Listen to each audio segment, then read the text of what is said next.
I think that it's a mistake for people to copy what I do. I think that everybody has to find their way. And this takes me to this idea of recipes. People want, how do you do it? How do you do this? How do you do that? The answer is, you have to find your own way that works for you because everybody's different. But people think that there's one way to do something, and there isn't. And that's what's happened with our society of, there's a rubric, but there isn't. And every Foley artist will tell you that. There are some conventions, like coffee grounds for grit, but it's art. The more you realize that it's your way, and you're going for what sounds the way you want it to sound, and that's it. That's what you're doing.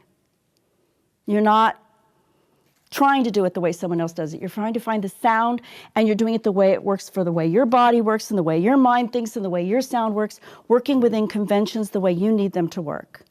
But if I were to tell you that the main Foley artist in France is completely different in the way he works, and he doesn't do anything the way anybody does it. Sometimes he will tape a microphone to his shoe and walk that way.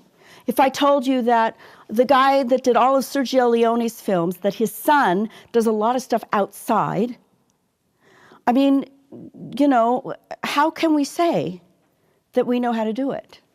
That just seems wrong.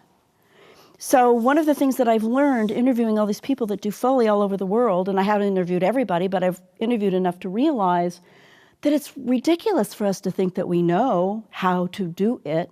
We only know a way. So you should just try things and be adventuresome and see what works. That's the fun of it. That's what art is. And you all do it differently from each other. This is a collaborative art, but it's the kind of collaboration where you have to think about who comes after you. So you can't think just about what you do. Who comes after you and what do they need? It's not about you. It's about the work. If you can keep that in mind, then you shouldn't ever be doing too much. You have to know who you're working with. You have to develop what you're good at. You have to know what you're good at and what you're not good at. You have to be experienced, and there are no rules. It's art.